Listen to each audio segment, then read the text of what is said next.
Je m'appelle Éric Giroux, je suis designer horloger depuis maintenant plus de 25 ans avec une formation d'architecte.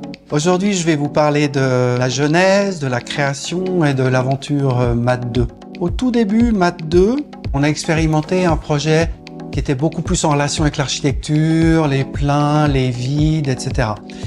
Et on s'est rendu compte que c'était pas la bonne voie. Donc on a viré plutôt sur une approche liée à la musique.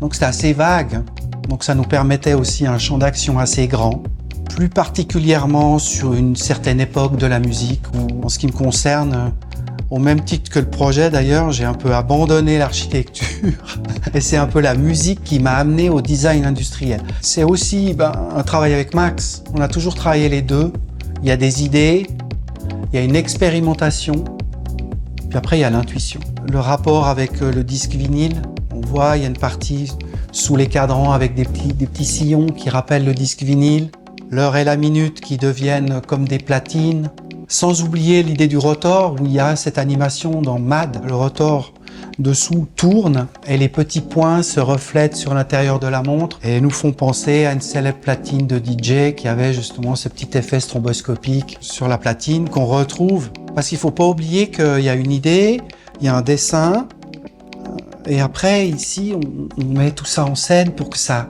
existe. Et MAD c'est aussi ça, c'est des gens qui travaillent, des gens qui apportent des choses. À la fin, il y a une belle énergie. On se dit, tiens, chacun y a amené sa petite pierre à l'édifice. C'est toujours un travail d'équipe où je pense que c'est un peu la chance de MAD et de MBNF. Au même titre qu'il y a eu sur MAD 1.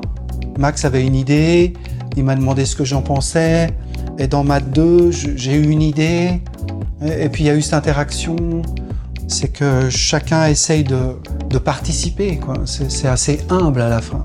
Je prends un exemple simple, les couleurs que nous avons là ont été vraiment dictées par l'équipe. Un projet, c'est beaucoup de contraintes, mais on y est très habitué avec MAD 1 déjà, avec MBNF. On a une approche qui est au niveau du dessin, qui est très différente de MAD 1. Ça veut dire que par rapport à MAD 1, qui a une certaine personnalité, c'est une autre personne. C'est une montre qui est plus discrète, qui est plus horlogère, qui a son charme. Et puis des petits clins d'œil. On a un espèce de petit logo amusant aussi sur la tête de couronne, qui évoque un peu ce qu'il y avait sur les flyers des années 90. Et c'est surtout au niveau à la fin, sur les couleurs, où je trouve que les équipes ont super bien travaillé. Non, elle est vivante. Quand la masse tourne, on sent le... C'est vrai que sur MAD 1, il y a le rotor, le jeu nocturne et la lumière, et la lecture de l'heure. C'est deux éléments qui sont caractéristiques. Donc quand on aborde une MAD 2, il fallait une lecture de l'heure un peu singulière. Et Max, tout à coup, m'a dit, tiens, heure sautant, tac, tac, les deux disques, etc. Et là, on retrouve une lecture de l'heure un peu particulière.